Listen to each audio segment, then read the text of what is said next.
La scène se passe en Aix-sur-Oise. Dans un accès de dépit, Lénine avait lancé, un jour, au bureau politique du Parti communiste d'Union soviétique que la révolution n'était pas une association de culottes sales.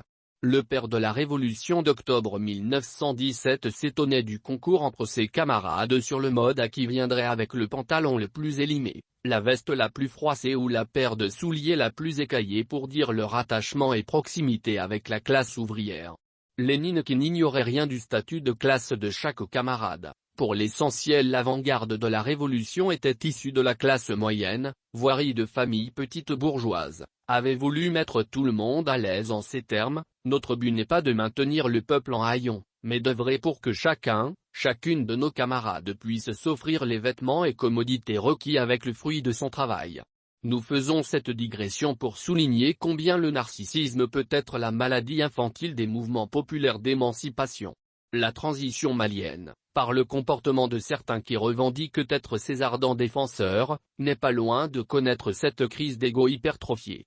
Les réseaux sociaux ont été inondés, ces derniers jours, de récriminations par Adama Diarra Dibin sur le registre du lamento. Notre sacrifice n'est pas reconnu à sa juste mesure, parfois du chantage sur la base d'extrapolations douteuses et de conclusions délibérément tronquées pour atteindre l'image de la gouvernance.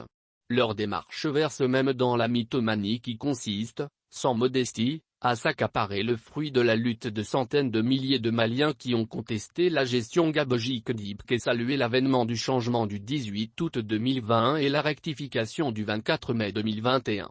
Avec du culot à revendre, Ben et compagnie deviennent dans leur récit autobiographique, les seuls qui étaient sur les remparts ou ceux qui savent ce qui est bien ou non pour le Mali. Un peu d'humilité ne ferait pas de mal à ce déchaînement des passions, d'autant que la transition, bonne fille, a su reconnaître leurs mérites en leur confiant des responsabilités dont ils gagneraient à faire le bilan en termes de propositions et d'initiatives pour faire avancer le pays. Au CNT, singulièrement, mais dans d'autres secteurs de la vie nationale. Qu'avez-vous fait de vos mandats et de vos missions dans le sens du redressement national?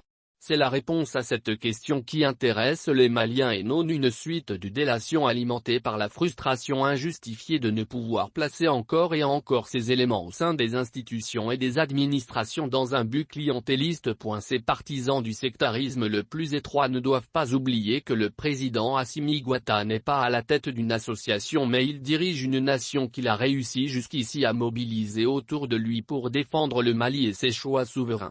Ces champions de l'insinuation ont oublié de rappeler que le président Assimi Goïta a renoncé aux 2-3 de ses fonds spéciaux, soit 100 millions CFA par mois, pour voler au secours de nos communautés de base à travers la réalisation de forages pour l'accès à l'eau potable, le renforcement des dispositifs de santé avec des ambulances neuves et les dons alimentaires là où le besoin se fait sentir.